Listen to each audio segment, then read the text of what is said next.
Hello, everyone. My name is Little Jake. Me and my dad, Big Jake, both come from 10th Planet Dallas and have been working on as well as refining a control that we call Jacob's Ladder. Since then, it has become a system that has multiple paths. We wanted to do this video to introduce it and get it out there and hope to see it more. In this video, we're going to go ahead and go over the flowchart first and then go into the history of it being created afterwards. Alrighty then, let's get into it. So to start off, I just wanted to take a moment to show you guys the entire flowchart that's based on our most performed moves. Jacob's Ladder has many different progressions. You can go up and attack the far side arm, or work down and attack the close side arm. Certain moves are also based on opponent reaction. And then lastly, we have developed the Craig Jones inspired hold that we call ground pound control. This flowchart is labeled with red being submissions, blue being paths, and then green being control. In the future, we're going to have other videos going into detail with each individual path, but for now, we're just going to do a brief overview and just show y'all guys the common paths within the system. Hope you guys enjoy. There are 6 main far side arm attacks, and the majority of them can be switched between based on how the opponent moves. Starting off, if our opponent tries to frame, thanks to our hand positioning, we can easily get control of the arm and go for our first move called the power key lock. From there, we transition to our forearm slicer if our opponent is resilient and doesn't want to tap. Now, if he breaks our control, we can still keep that traditional key lock there, and based on how he moves, we can go for our straight arm bar or the Kimura. Lastly, if he turns towards us, we can always get the corkscrew arm bar for a nice finish. The close side arm attack section is the biggest section, and we're going to go ahead and split it up into 2 pieces. If we are unable to get a far side arm attack, we can always threaten the close arm with a regular mirror lock or a modified mirror lock. Here we're going to be able to use both of our arms and position our legs as needed. While practicing this in class, I was able to see just how strong these attacks really are, and I also realized that any attempt they make to escape will actually open them up to secondary threats as well. Now then, some opponents are going to go ahead and try to sweep you by cradling your legs. When this happens, you can just sit back down on the wrist and go for the knee pin armbar or the knee pin mirror lock.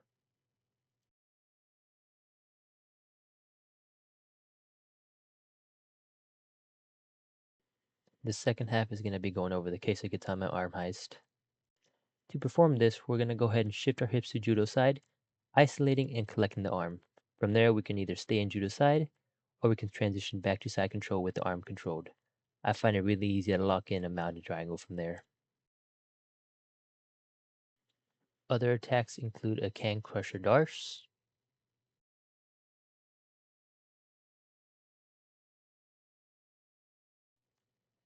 and you can also set up arm bars as well as transition to spiderweb.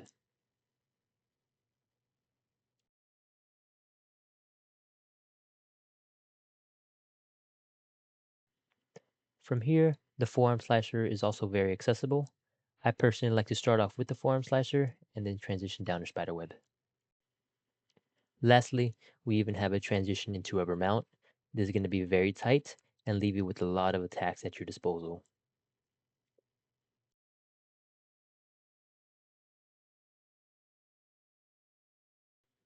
Next, we're going to be looking at what happens if our partner punches out. This usually happens whenever he's making an attempt to escape. The first thing we're going to do when this happens is immediately grab the gift wrap. This is going to give us a lot of control and leverage over our opponents.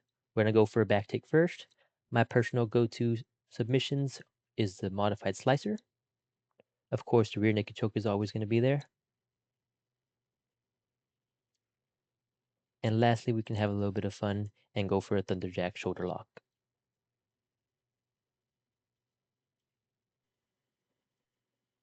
If the opponent turns away, we can go ahead and go for a kimura, or we can keep the grip and transition into an inverted triangle. Some other options include the side choke, otherwise known as the rotillotine. We can also chain an Ezekiel choke and combine it with the forearm slicer. From there, we can of course sit back into spiderweb and continue our attacks from there.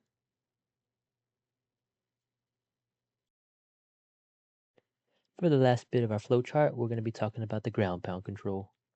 This is a strong control with great submission potential. As we punch to the ground, we can go ahead and switch our grip and go ahead and get another darce. Using the same control, we can go ahead and set up a nasty reverse triangle.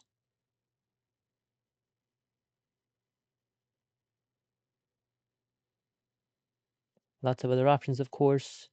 Crucifixes are very fun to get.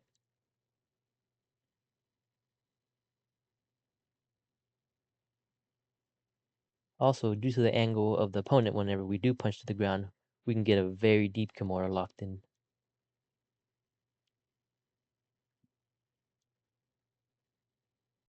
Last but not least, we can of course go for our armbar and transition to our spiderweb series.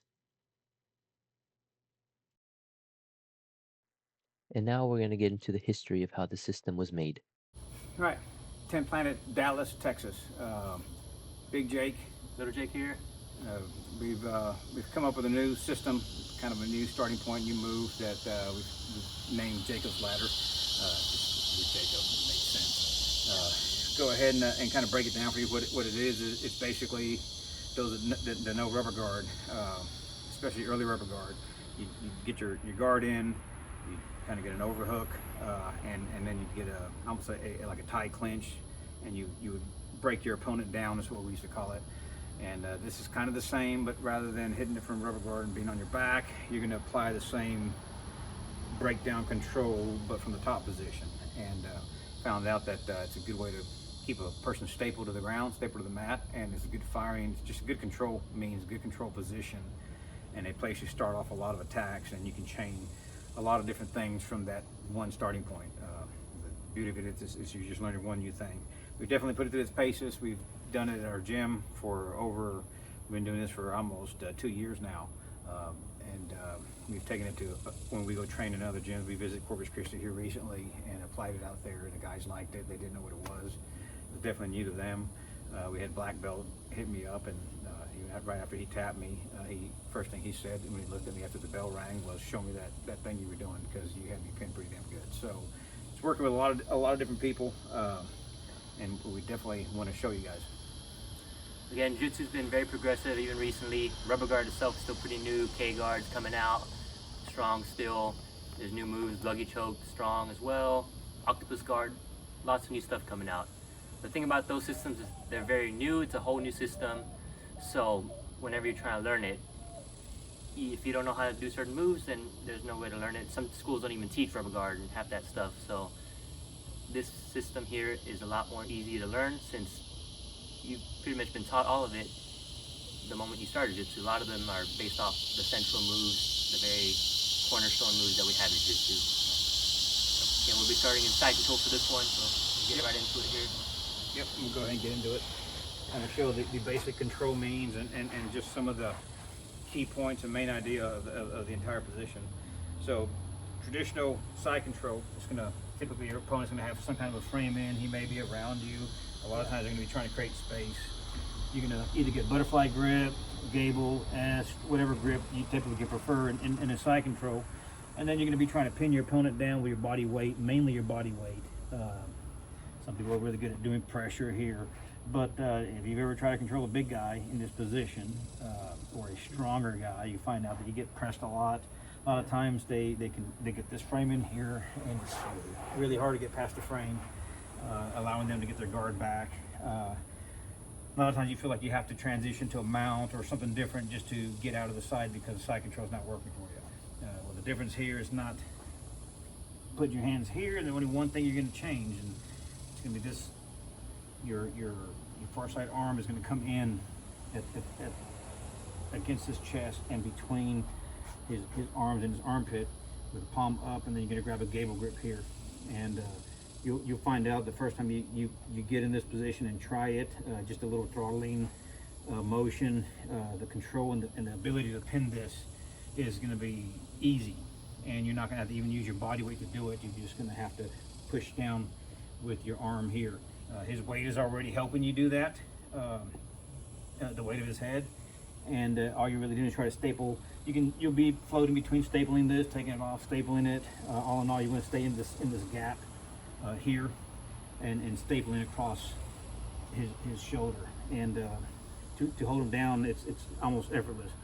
You don't have to be on top. You can actually be spread out, sprawled out if you need to be, and you can pin this arm really effectively. Big guys, you're going to find out that the guys that you couldn't hold before, you can hold now. They can't get this frame in. You can use your head and kind of create just an uncomfortable position for them. When they try to create space with this hand, they're going to start offering you hands that you can start attacking now. Easy to come in here and get your key locks. Arm attacks, forearm attacks we call these, and you have near arm attacks. We've got a system of how to get this arm. If we don't like it there, we've got a way to get this arm out to where you can start getting into a Kesa Gatame, kind of a flow. You got entries into Kesa. So I just square me, doesn't also hold me down. yeah, it's a lot easier to hold someone down. If the guy's getting squirmy, like Jake said, a lot of times you got a strong opponent that's really moving hard. There's always a threat from this position, which is great. You catch a guy for the first time, but you're probably not gonna catch him twice. It's just hard to. You can, but ultimately they're getting really squirmy. You've always got the baseball bat choke here, and you get S grip. But this threat is always there, and it's as easy as just bringing the shoulder in and cranking in. Little Matt, if you've ever met Matt, he hits it more on your sternum, and holy crap, it sucks. But more of a goon move if we do that. But you can always threaten with this, and then you can get your control back. Everything you're going to learn in this system will ultimately come back. And the beauty of it is you can always get back into the Jacob's ladder control again from a failed arm, from a failed. You can always get back, but for the most part, you get back easier than you would to recover a straight up side control. The attacks seem simple from there. They seem a little bit more sound. You don't feel like they're Hail Marys like they normally do. I just feel like if someone's just timing me to throw a submission so they can plan their escape. I feel like when I'm in traditional side or traditional mount, and with this setup, I feel like I'm baiting them, waiting for them to do the wrong move in order for me to either transition to a better position or actually go into a submission. Definitely more smooth flowing overall, Yeah. compared to just reaching out for a move and then getting bucked off or Yeah. losing your control altogether. So. Typically, you got opponents that would just wait and time it. They wait for you to throw the arm bar for them to either pull it out or corkscrew out. They wait for them to cauliflower ear escape a triangle, that type of thing. And we feel like this, we're waiting for them to open up. They're going to give you a opportunity for you to actually transition into moves. But arm bars, everything that you typically do from side control still applies. You can even do the same thing. We'll show you different series where you're doing attacks from the mount position, but you're still using the same Jacob's ladder control. You can be caught in somebody's half guard. You can still be used. You can limit the attacks you can do, but you'll still be caught in that side control. I mean, in the Jacob's ladder control. My personal favorite for this one is from Neon Belly, so you can get it from anywhere. So Yeah, Neon Belly yeah. as well. Very effective, and the control is always there. You don't feel like you let go of your opponent, and he had a timing moment that he can actually sneak out. Everything feels a little bit more solid, and I guess just you feel like you've captured him before you did the submission. And to me, that's probably the best way to describe it. But all in all, probably better than anything is the control. Well, guys, that concludes a brief intro into the Jacob's Ladder control.